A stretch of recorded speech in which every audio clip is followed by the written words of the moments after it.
Quatrième, les équations, suite des exemples, donc exemple 2. Donc cette fois-ci, on a un problème de géométrie. L'exemple 1, c'était un problème de la vie courante ou d'économie, si vous voulez.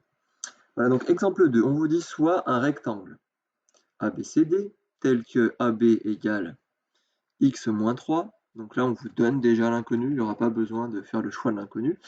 Ça, on pourrait dire que c'est sa largeur, et BC, sa longueur, et BC, sa longueur ou sa largeur, 5 cm. Un second rectangle, le rectangle EFGH, tel que EF égale 3 cm et FG égale x plus 2.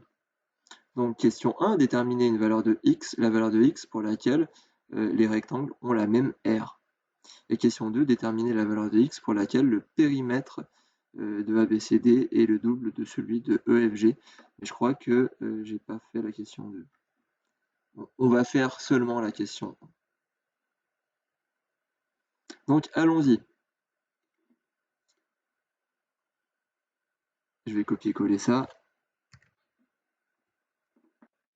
Je vais le mettre ici. Voilà. Donc, que faut-il faire déjà? Eh bien, il faut dessiner. Donc, vous m'écrivez exemple 2, vous soulignez en vert, et vous me dessinez le rectangle ABCD. Donc, on vous dit AB x moins 3, d'accord, et BC 5 cm.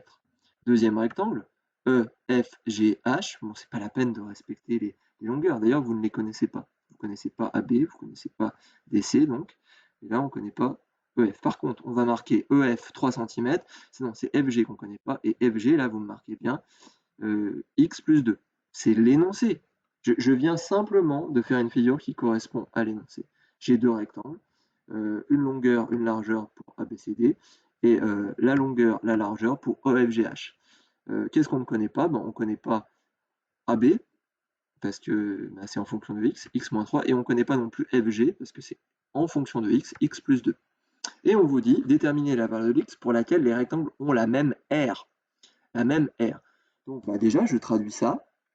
Donc il n'y avait pas besoin de choisir les inconnus, parce que les inconnus sont donnés. Donc là, je vais traduire ma question par une égalité. Donc l'égalité, c'est la suivante. Qu'est-ce que je veux?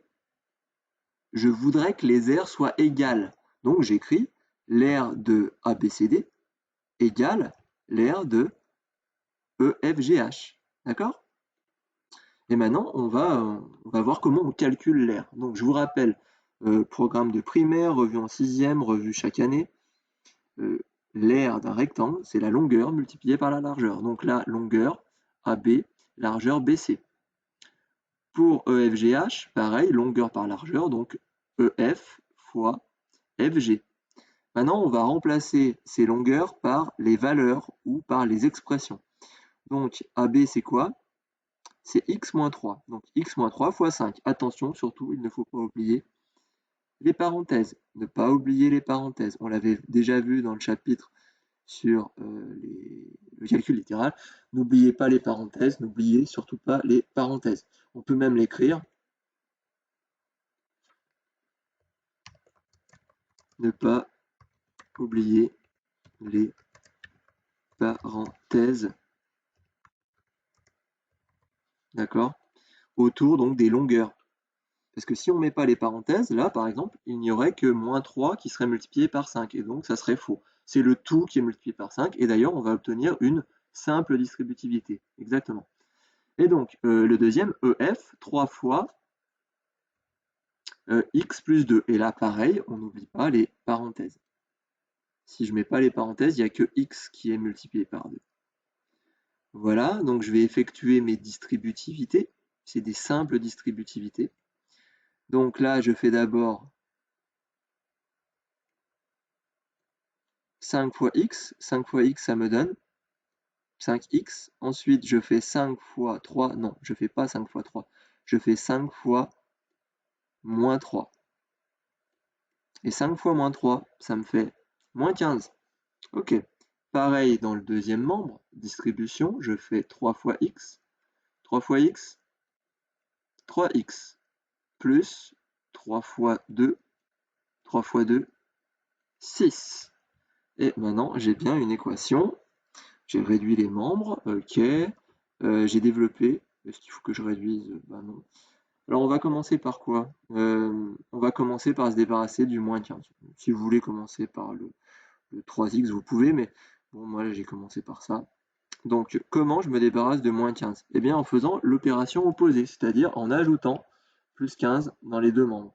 Ainsi, je me retrouve seulement avec 5x dans le premier membre, et donc ça me donne 3x plus 6 plus 15, 6 plus 15, 21. Voilà. Maintenant, ce qui pose problème, c'est mon 3x qui n'est pas à sa place. Donc, je vais faire l'opération inverse. Je vais enlever 3x de chaque côté. Ainsi, je me retrouve dans le premier membre avec 2x égale 21. Et donc, moi, ce que je voudrais savoir, c'est combien vaut x tout seul. Qu'est-ce qu'il me fait?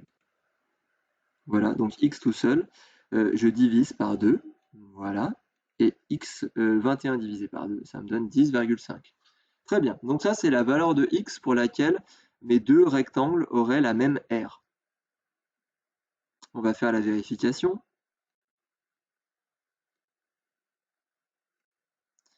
Donc, vérification, je remplace dans mon équation de départ, là. Je remplace x, donc d'abord dans le premier membre, je vais le mettre là, désolé. Je remplace x par 10,5. Ok, je vais l'entourer si vous voulez. Donc là, c'était x et j'ai remplacé par 10,5. Donc surtout pas de distribution ici. 10,5 moins 3, ça nous fait 7,5 fois 5. On obtient donc 37,5. Très bien. Maintenant, on va faire dans le deuxième membre, donc dans 3 fois x plus 2. Je remplace x par la valeur que j'ai trouvée. Voilà. Et j'effectue les calculs. Je ne fais pas de distribution. La distribution, c'est pour le calcul littéral. C'est fatigant de le dire à chaque fois. Donc d'abord, je calcule ce qu'il y a entre parenthèses. Donc ça me fait 3 fois 12,5. Et 3 fois 12,5 à la calculatrice, on obtient 37,5.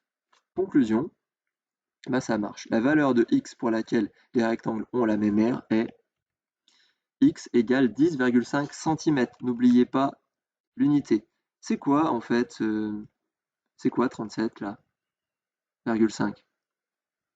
C'est quoi? C'est l'aire des rectangles lorsque ils ont la même aire. On peut l'écrire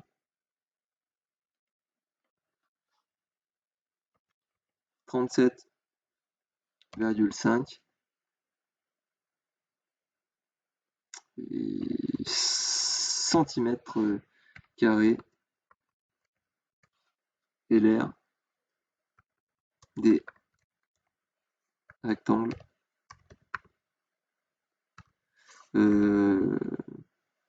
quand celles-ci, quand ils ont la même aire. Ouais, c'est pas bien. C'est l'aire des rectangles.